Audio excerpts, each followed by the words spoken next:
Hello, everyone. Welcome to BG5 Live. This is episode 3.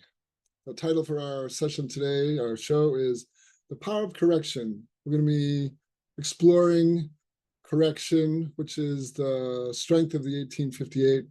But before we do that, we'll get into a few things. Vanessa has the cosmic weather as usual. But welcome back, Vanessa. We missed you last session. We had Tuck Self, who joined us. We had a fun time, but we missed you. Oh, well, I missed you guys too, and I'm glad Tuck was here because I love Tuck. And in the spirit of correction, I think you said it's episode 3, but it's actually 13. 13. See? I make mistakes and everyone else corrects me. Well, I think it's going to be fun times today with the energy of correction. So I think there'll be, So if if you you're want to listening correct to us in the the show, comments, go for it. We might need it. yeah, I was just going to say that. If you're listening to the show, feel free to write in, tell us all the things we did wrong. It's probably going to be a lot of them today. There's just this weird energy about this show, Vanessa, that it's been, I don't want to say cursed. I don't want to go that far, but oh, man. So Well, we did. in case you're new No. here today, BG5 Live is a show that Vanessa and I co-host with one another. It's for BG5 and human design professionals, students, and enthusiasts who want a deeper understanding on how to apply human design to business. So we think of BG5 in those terms. BG5 essentially is human design for business, and there's so many different applications. Vanessa, I think we should explore that. What are all the applications we can do in BG5? So we need to have a show on that. I'm sort of ripping as we go.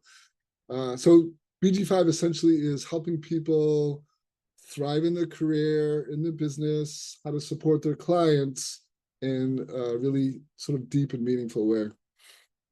So Vanessa, let's get into it. Well, actually, I want to add something there because I don't actually think we've talked about this on the show before. So BG5, Human Design for Business, where in human design, we focus so much on deconditioning. BG5, and I thought this was so cool when I first learned about it. This is actually more about taking advantage of the conditioning.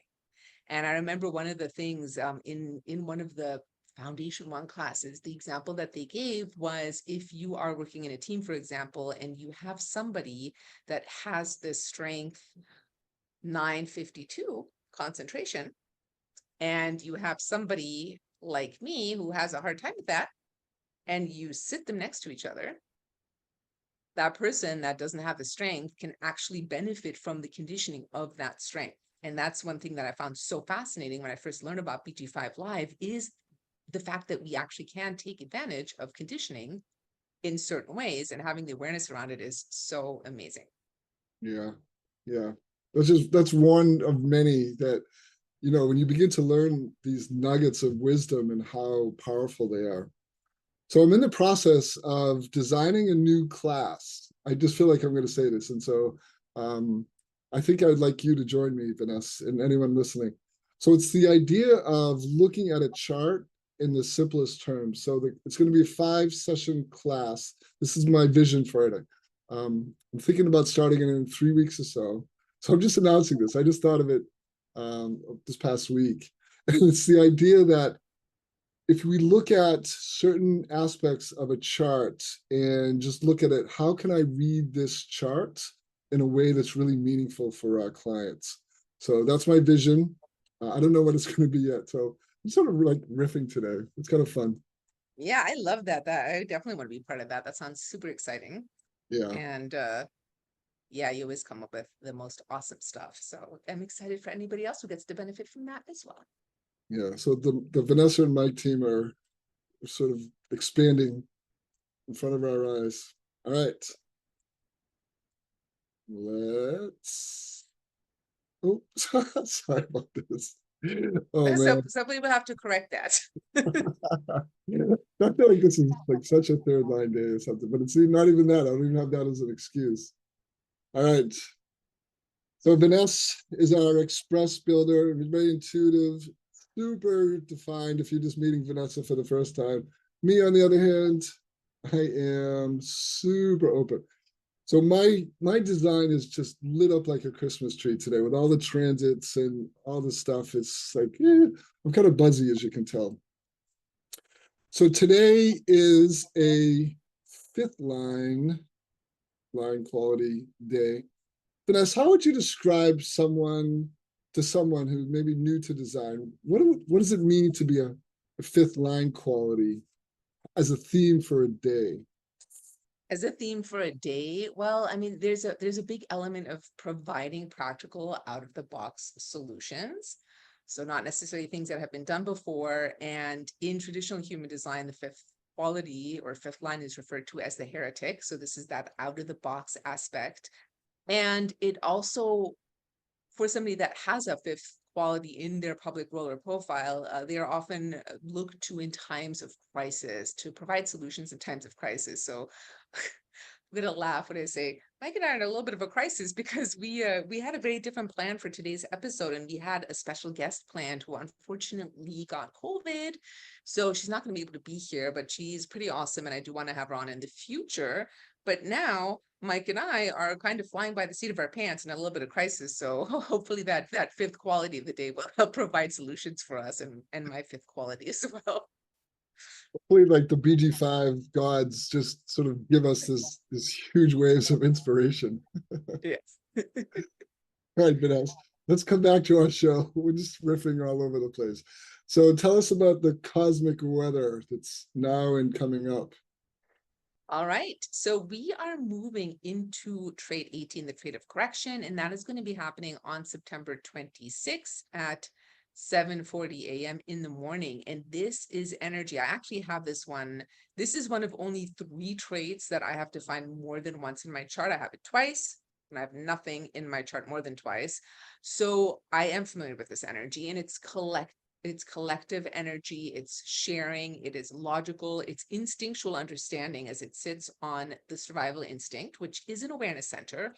And this is about discovering, naming, and challenging what needs correcting in terms of service and for the future. It's for the collective. There is that awareness of the survival instinct, also known as the spleen center in human design, of what needs to be corrected and perfected. And they're having this trait defined. It's people that have this are wonderful to be around when we're trying to see what's wrong, what needs correcting, what needs improvement. And there is this gift of critical awareness that can direct you to the sources of weaknesses and imperfections. And I'll give some examples of how this has shown up for me a little bit later. People actually can't help it when they have this definition in their chart. It's like who you are and wanting to correct when they see something is wrong. Now, it's important to remember that this energy is collective. This is about sharing. You are meant to share at the right time. This is projected energy when asked for what you see that needs correcting. And when you are doing this in the right time and this has been asked for, it can be incredibly helpful. You're not meant to turn it in on yourself. This is not about criticizing yourself or figuring out everything that's wrong with yourself and trying to fix yourself constantly, nonstop, all the time. It can't show up that way. I speak from personal experience, but about correcting what needs correcting in the pattern for the collective and for the future. And there is also here the fear of, or the potential fear of authority, of being challenged by authority, and also the potential desire to challenge authority. I also have this. I think that's a little bit of a fifth quality thing as well. And you want to, again, you want to be careful about being too critical. This can come across as criticism to other people, especially when it's not asked for. So remember, this does need to be invited. It is projected energy. Mike, your experience with this? I have it in, so you have it in a defined function. I have it in an open function. So in just simple human design terms, when you have a hanging trait in an open center or open function, it's more inconsistent. So it's interesting. I have trait 18, line quality 3, which is the zealot. This is the energetic obsession to clean house. Now, interestingly, I don't necessarily clean up my spaces so much. I like very simple spaces, but where I clean house, Vanessa, is inside. I have no tolerance for fear, limiting beliefs. I work a lot to sort of clear out my mind, my inner mental awareness. So it's interesting. I'm very much the zealot, but in that particular area. Kind of weird, but just how it shows up in this phase of my life. That's so interesting. So I have it twice, and I have it in quality 4 both times actually. Being Um, confident, that's you? But you sorry, the don't seem like that at all. That is so not you. well, according to my design, it is. But I will say, I think I actually have it exalted in one now. One of the ways that this has shown up for me over the years is that one of my many careers, I also have trade 16 and I am a express builder manifesting generator. So I've changed careers over the years, but one of the ones I've had for many years, and probably the longest one of my life, was being a Pilates teacher and specifically working on rehabilitation. And in that role, this trade, my clients and the people that really love working with me came to me for my eye for detail. And after COVID happened and we went online, I could still watch somebody move over Zoom on this teeny little computer screen and immediately pick out what wasn't working correctly. And it can be like the muscles are firing in the wrong order, or the wrong muscles are firing, or something's not firing enough. Like I could literally see that even through Zoom, not even just in person. And so I really took advantage of that trait in that particular career. And then I also had to laugh because, this whole thing about like, you can't help the correction aspect, that whenever somebody, like I can just be hanging out with friends or somebody says something like, oh, my shoulder hurts, or, whatever it is. And I immediately want to jump into fix it mode, which, I think the fifth quality also, comes into play here. But I really had to get to a point of like, if they ask me like what I think is going on, or they ask for my help and I respond and it feels correct, then I can do that. But I don't have to jump into fix it mode every time somebody says something hurts. Yeah, that's really interesting that you were able to, even over Zoom on the computer screen, you were able to zero in on the exact place that the client was struggling with. Nice, Yeah. good story, love it. Yeah. What about 48 All depth? right. 48 depth. So that transit is happening on October 2nd at 1:05 a.m. So in the middle of the night. And this is all in Eastern time. And this is about depth and the wisdom, this deep well of instinctual wisdom and knowledge that can be used to come up with solutions for the collective. And there, again, there's this need to express and share your depth to help others to recognize and correct and perfect the world. So again, this is also logical energy. It's on the other side of where the 18 is on the survival instinct. So this is again an awareness energy, and there can be the fear of adequacy here, or the fear of inadequacy, that you won't be able to explain or express your solutions, and that can hold you back because of that fear. And I know a lot of people that have this trait defined, and I don't have it defined, but I have the 18 and I also have the 16. So I definitely attract this a lot, is that fear of not knowing enough and not putting yourself out there because you're afraid and you always feel like you need more information. Now, the depth that is actually there is, it allows you to bring logical solutions to the problems of the collective. And remember, this is, again, this is collective. This is about sharing with the collective and not about turning this in on yourself. There can be an over concern of developing skills that you feel you lack, but oftentimes the people I know that have this trait defined know so much more than they give themselves credit for. Again, it is projected energy. It needs to be recognized and invited in order to really be effective. And when it is invited, the potential solutions that can emerge out of this energy can be like a natural foundation for evaluating, perfecting, and mentoring the skills of others. So this is a really, really cool energy, which I don't have to find, but I do attract it a lot. And it is also part of the strength of talent. My mom had this, so I find this energy super fascinating. Yeah, it's also works in in harmony with 1858, which we'll talk about soon, which is this ability to correct. So you 1858 diagnoses the problem, and the 48 is the ability to also provide a solution. So like you, I have the other side of this strength. I have the 16, which comes out of communication, the throat, and sort of hooks into that. So I think very similar to what you were just saying, I have the skills, this natural talent for expressing myself in a skillful way, but where my mind hijacks this whole process is I never feel like I'm going deep enough. So as a BG5 teacher, I'm constantly like, okay, how do we go deeper? How do we go deeper? And sometimes I think I'm not doing a service to my students who are like, I want to take them deeper than they're ready to go. So I feel like I need a little knock on the head and say, it's enough, we don't have to keep going deeper and deeper. I tend to do that anyway, but there's got to be a limit to meeting the students. Would you add anything So else? I'm curious, well, okay, so since we have transits coming through, one of them you have to find on an undefined function or center, and the other one you have to find on a defined function or center. Love to hear you share, because I do not have any defined traits on undefined centers, what the difference is for you and how you experience the difference between having a defined trait on a defined versus an undefined function or center.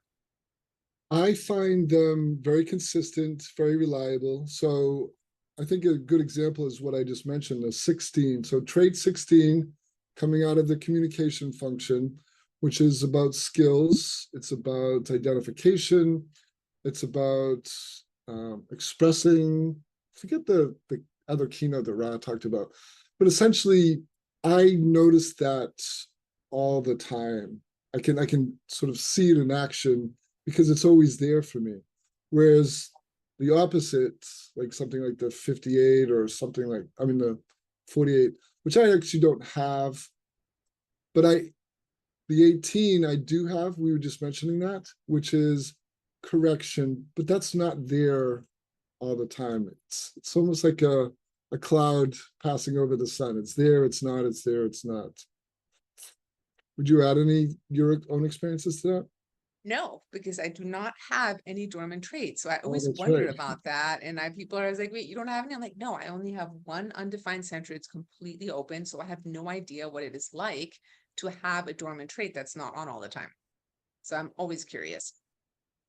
So I have 1, 2, 3, 4, 5. I actually only have 5, 6 dormant traits. Yeah, but I have 2 traits defined 7 times. So I Now, gotta. okay, I want to hear about that because the most I have anything defined is twice. Like your 7 times defined traits, I want to hear how that experience is. All right, I'm gonna go into teacher mode for a second. So if you're watching this, there are 2 traits coming out of the inspiration function, which in again human design terms is the head center. So the 64 is confusion, or BG5 abstraction, and the 63 is doubt. So the deepest shadow of these 2 traits, they're often defined together.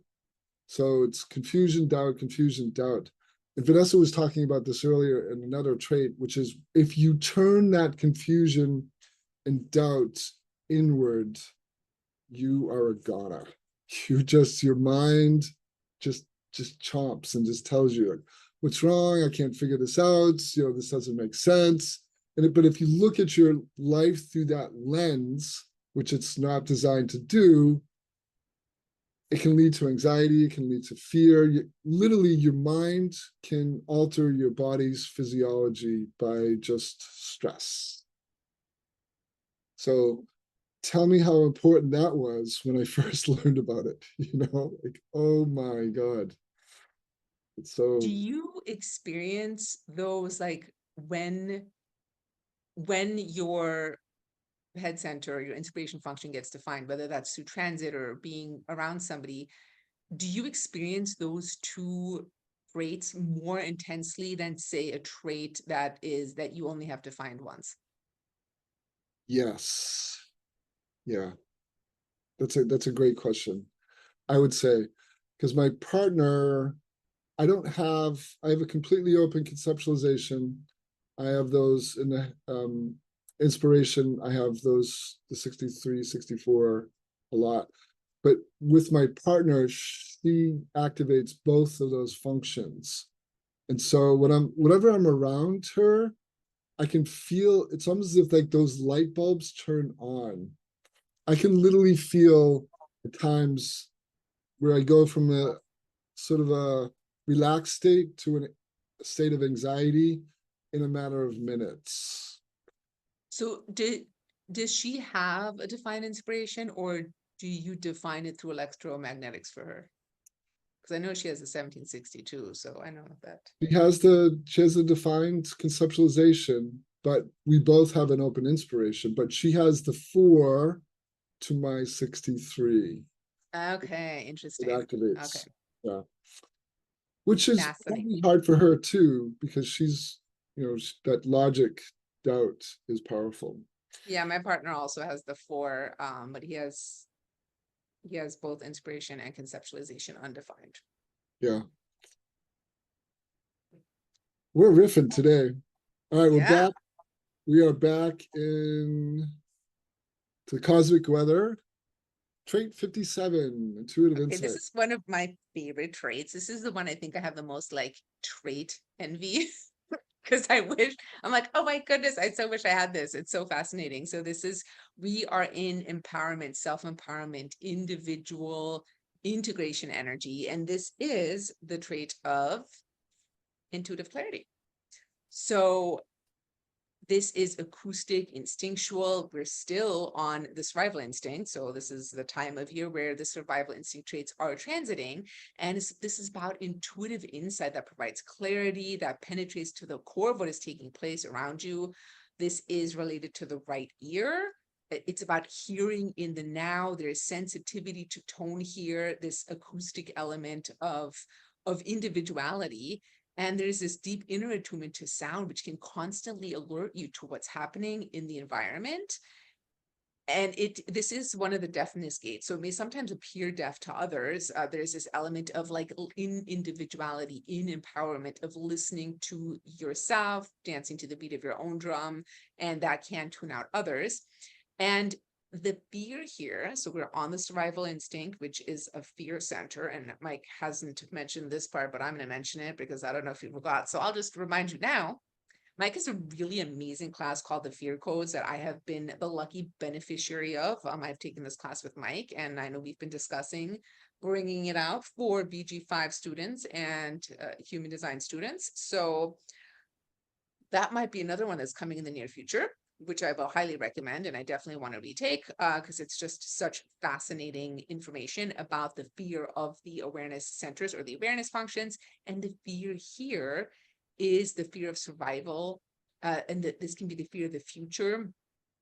And it's very much about staying present to the present moment, knowing when you're clear. Your intuition will guide you to survive when you're in the present moment. And this is instinctual survival instinct energy, which can register what is safe and what is not safe, what is good for you, what is not good for you when you're present and when you're actually deeply attuned and listening. And of course, the challenges that come up here is if we're too much in our minds and we're thinking, our thoughts are definitely going to override that particular energy. So being present, super important here. And yeah, so the gate of deafness and intuitive clarity. And I am so curious. Unfortunately, neither one of us has this, so we can't really talk about the experience, but I'm always so curious about people. Like, are you clairaudient? Do you hear your intuition? Like how? I'm always so curious about this energy. What's your experience? I I tend to have a lot of 57s in my life because it's just so common. There's so many ways it can be defined, either by itself or with the 3457, the 1057, the 2057. So I've experienced it a lot just vicariously through other people.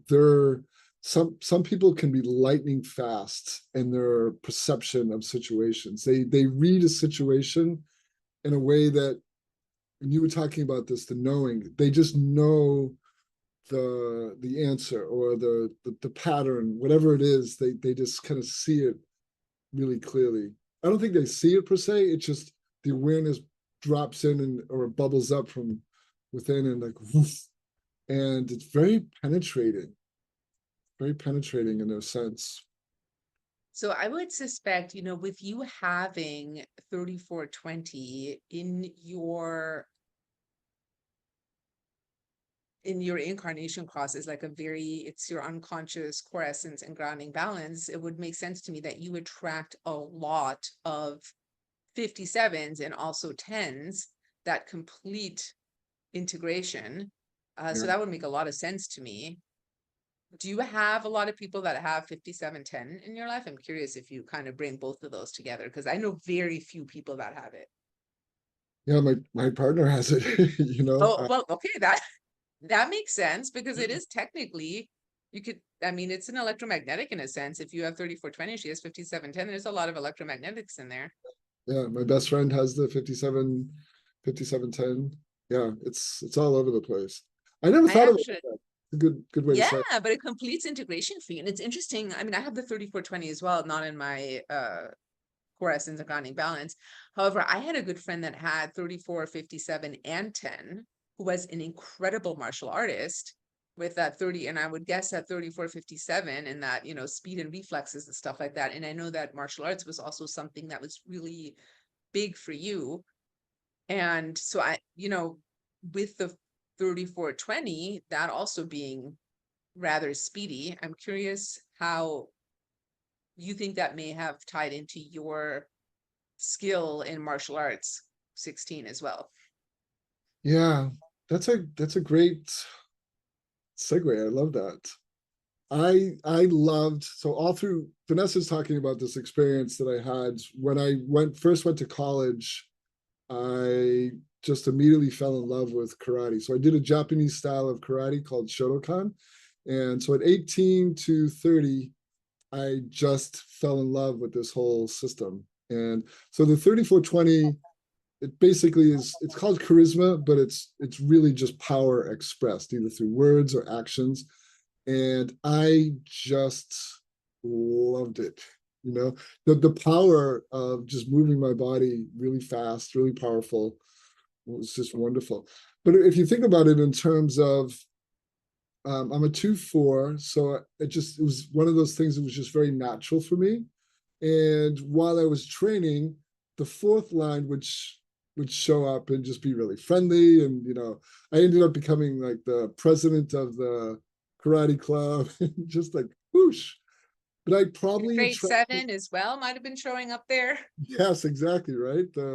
I could just imagine how many 57s were in my classes or my Yeah, club. that you were amplifying. Yeah, Yeah. that's really cool. So I wanted to come back really quick, and thanks for mentioning it. So there is a class that I did teach and would love to teach in the BG5 Institute called the Fear Code. I have a really deep fascination with fear, mostly because I'm so open in my design that it just shows up, either other people's fears and anxieties or just my own, which are plenty. And so the course is really about how to identify it and work with it. So Vanessa is going to TA it with me. Yeah. She's my go-to person. Vanessa, we have a lot of classes to I create. know, because we have other classes we're planning on as well for next year. So super exciting. That's my 8 to your 1. Take this class with Mike because he's amazing. And I get to take it with him. All right. So we're on to the 1858 judgment correction.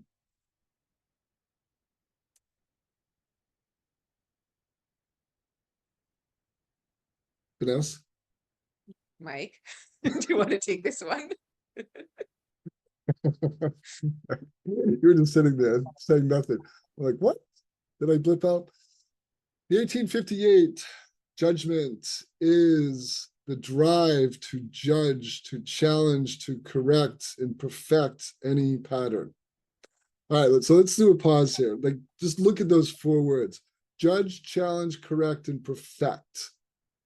So imagine you're just moving through life, and that's one of the primary lenses that you look at life through, is judging it, assessing it, in some cases challenging it, wanting to correct it, and with this ultimate goal of perfecting something that isn't working. So because of where it exists in the body graph, which is out of the drive stamina. So the drive is not just like, that's a word, but when we think of drive stamina, we think of fuel, intense energy. It's a pressure to practice, repeat, master patterns. That's the beauty of it. But where an 1858 can get into some hot water is, and Vanessa was mentioning this earlier, this desire to correct. There's literally a dissatisfaction. This isn't working. There's something wrong here. And the ultimate is saying, hey, this isn't working. So you're challenging essentially the status quo. Now, it's interesting to understand, and Vanessa and I will probably go deeper with this with you, is it exists in the logic circuit thematic. So logic is about looking at things in this black and white way that says, hey, is this pattern, does it fit together? Does it make sense? Is it, scientific in such a way that like A to B to C, everything's sort of flowing together, or is something off? We talk about the pattern. This is the way things fit together. So because this is so logical, you look at things and say, it's a feeling, it's an intuition that says, something's not quite right here. And if you are, what's the word? I was just blanking on the word. It's like, if you don't know this about yourself, you will typically get into a lot of trouble in your relationships. You'll make people angry. You will have people push you away. You'll have people just shut you down because you see things in a really deep way, really, really deep way. And so the best way for you as an 1858, if you have it, or if it's in the transits and you're experiencing it, is hold back a little bit. I'm noticing something. Can I share this with you? This is how you approach people. Hey, I have some feedback. I have some thoughts I would like to share. Are you open to it? It's this idea you're trying to assess the readiness of telling someone, hey, this isn't working and it needs to be fixed. And so not everyone is in the place to hear that. So for you as an 1858, or again, if it's in the transit and you're feeling that energy, is tread lightly, and then move in. And Vanessa, I have plenty of stories I can tell you, but I'd love to hear like you have the 18 like I do, but you don't have the 1858. But my guess is you've experienced 1858s in your life. What's Yes, your experience? I have quite a few in my life. Actually, one of my best friends has 58 conscious sun, 3-5 public role, in the public work, or the incarnation cross here is the cross of service. And when I first shared this information with him, he was like, yes, absolutely. Like, he's been in the service industry, loves it. And we live in a Caribbean island. It's a very small country. And there's definitely certain things that happen here. For example, banking. Banking here is an absolute nightmare. And I have to laugh so hard because we actually have a Facebook group that's specifically around customer service in this area. And he is constantly in there ripping everything like a new bud about like what needs to be done better, what isn't working. And like every day he's in there. And it's so, I just have to laugh because I'm like, yeah, this is technically his life's work in a way, but it's often often it's unsolicited and comes across as criticism, but he's also really good at correcting patterns in general and doing it for the sake of joy and creating more joy in people's lives. So it's a fascinating energy, and I definitely I've definitely experienced it a lot. I have a lot of people that have the 1858 in my life. Yeah. I have good and bad experiences. Bad in the sense of I wasn't ready for the feedback. So I had a really good friend in one of my previous life experiences where I was working in the team building and training fields. And I had this one program that I just was off that day. And my friend felt this imperative, this need to tell me how bad I was on that particular day, you know? And I'm sure, like, you know, it's just one of the, it was a moment in a day, but it's one of those when I look back on, like, I could have done that better, you know? I wasn't really on my game. But to relive it through my friend's eyes was just even more painful. It's like, it's crazy. Well, it's actually unsolicited, and isn't that the thing? I don't remember if this is integration specifically or the 3420 or just individuality that's not particularly a fan of feedback, Yeah. Oh man. especially unsolicited. I can be that way too. I'm like, unless I ask for your opinion, don't give it to me. So Vanessa, you're talking about something that's really interesting. I think it might be interesting for our listeners and watchers to take in. So Vanessa's mentioning this in human design. When you look at the charts, or BG5, there are four different strengths. It's the 3457, the 3420, the 5710, and the 1020. So those four strengths, they lie in this area called the integration. It's a We think about it as like a thematic that's really powerful.